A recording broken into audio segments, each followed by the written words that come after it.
Happy New Year! Welcome to 2019. We made it. We crossed over. Woo woo. Okay, so I'm gonna start my part two of being pregnant in the medical school, and I'm basically just gonna talk about my second trimester. So my second trimester was still a doozy, but not a doozy in a good way, like a crappy doozy. But anyways, and I'm going to be staring down because I have notes down here to make sure I cover everything. So in my second trimester, I vomited once. It was because I ate chili. No, I vomited twice, but it was like 2 consecutive days. And it was because I ate chili. And it was A, my first time having chili, and then B, it was good. So I had to eat it again the next day to make sure that was what made me throw up. So yes, and when I ate it, it did make me throw up.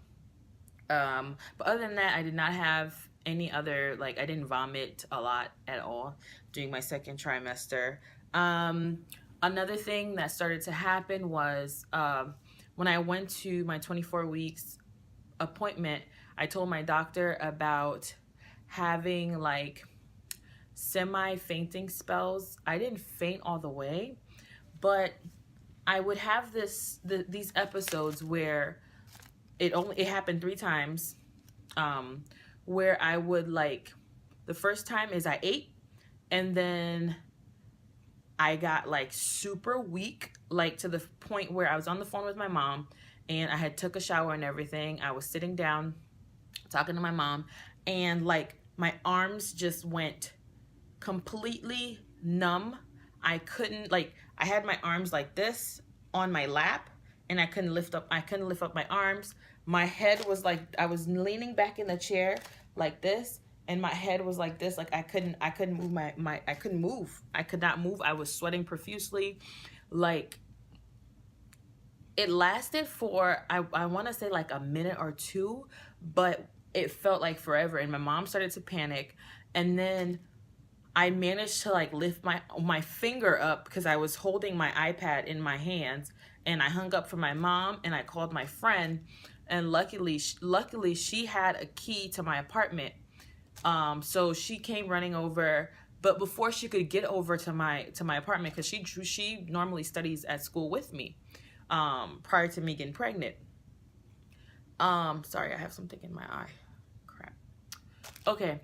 So she came, but before she got there, I felt a lot better. So I gained enough strength to get up and go and lay on the couch. That was the first time. The second time it actually happened when I was in ESP. So we have ESP is a standardized patient practice at school, and I wasn't going.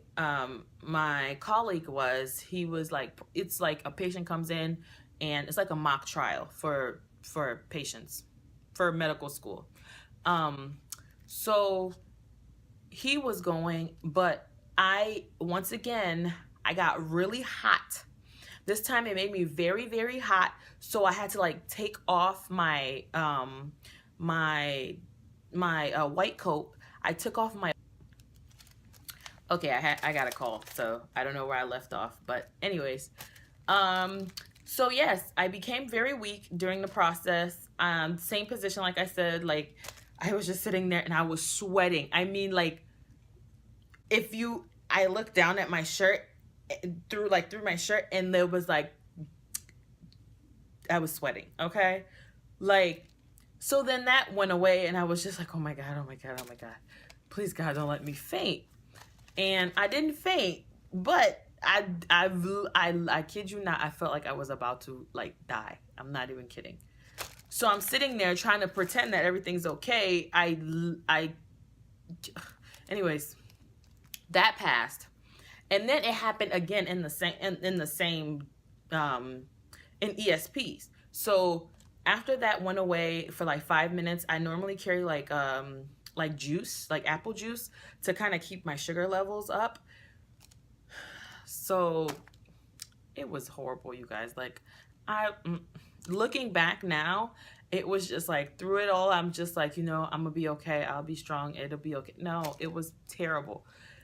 It happened again this time I had water. I had went during like, there was like a 10-minute break from the last episode. So I ran out to my car. I got something to drink, got my water to drink, and I came back. And when it happened again, I just let it, I just did the same thing. I just took my jacket off. No, at that point, my jacket was already off. So I didn't have to put my jacket back on. And I just sat there and let it pass. And what I did was I told the proctor, because each of the sessions are ran by like a actual physician to critique you at the end. I told them, like, you know, no, before that session, I told them that I was pregnant, and you know, I sometimes get up and go to the bathroom and all these things. He understood. He was like, you know what, that's fine. And I was advised to do this by another proctor because we had something else. It's kind of like ESP, but it's more like in the ER room ESP, and they're teaching you like how to do ER things. But that one, I had to leave because I was going to, that you're standing in that part. There was no sitting. So I had to like excuse myself before we could even start. And that proctor, she was kind of a little upset at me because she didn't know, she thought I was being unprofessional. When I told her, because all I said was, can I please go to the bathroom, you know? And we had just started, and she was like, do you have to go to the bathroom right now? And I'm like, yes, I have to go to the bathroom. Like, yeah, I do. And then she was like, okay, you can go. And then after the fact, I told her, I was like, I'm sorry if I came across as unprofessional, but I'm pregnant and I get these things. And she was like, you need to tell me these things prior to our meeting, because what if you would have fainted? I wouldn't know what was going on with you. And like, so I felt like crap after that, because you know, you want to be strong. You don't want to be the one to take your team down or whatever and blah blah blah blah blah. No, she's like, no, you can't do that. You need to you need to tell your proctor. So I did that, and I was grateful I did. And I told my other proctor I was grateful I did, just in case anything happened, because you never know, man. But come to find out, I was having these episodes because I was anemic. I became anemic during my pregnancy. I wasn't anemic before, but it was really, really bad. When I went to my appointment, my doctor, I was telling her these things, and she was like, smile for me. And I smiled, and she said my gums were so pale. I didn't know what that meant, but she was like, your gums are so pale, let's get a test. And when she got a test, I think average, I don't know if I think she checked my hematocrit, but the average hematocrit level is like a 38, like a 30. I was at like a 28 or something like that. Like, I was in my 20s. And then at 28 weeks, she did the glucose test. So the glucose test is when you drink like a cup of something, but it's very, very sweet and disgusting, to test for hyperglycemia. And it came back that I'm actually I was borderline hypoglycemic.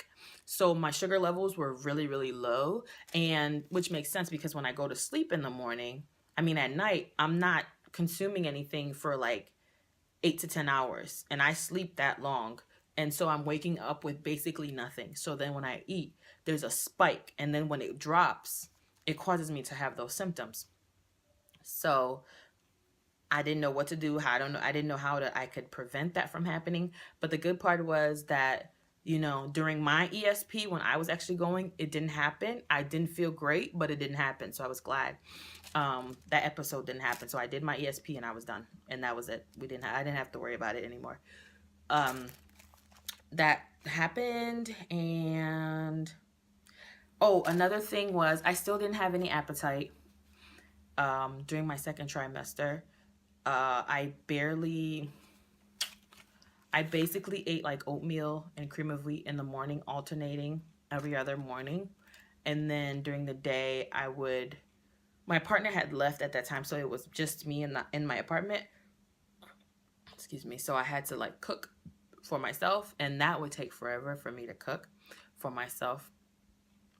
But I would eat that, and since I wasn't throwing up anymore, it was a lot better, and I could sit up. I could stay up a little longer, but sitting up, I couldn't sit up. I couldn't sit up for long. I had this recliner in my living room, and I would literally lay there and study. So I moved from the bedroom to my recliner in my living room.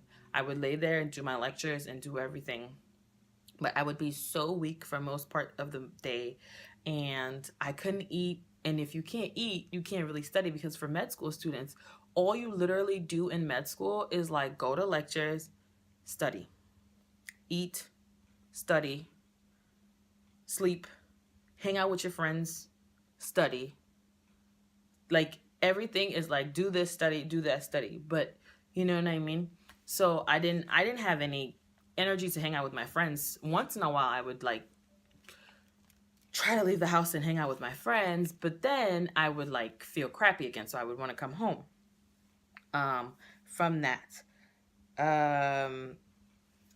As far as like my academics go, like I said previously, like my exams were fine, but towards the end of the semester, which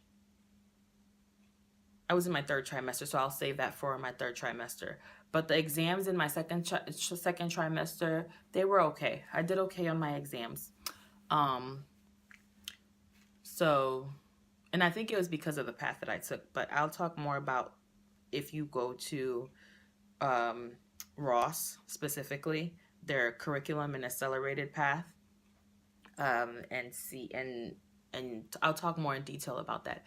But that was it. That's all that's been happening in my second trimester, or that's all that happened in my second trimester. Nothing that I can think of right now, and I'm trying to keep these videos under 10 minutes, so I will talk to you later. Have a good year. Be great. Do great things. Like I said, if you have any comments, put it down, and we can start a chit chat.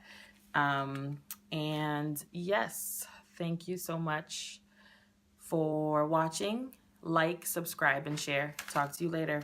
Bye.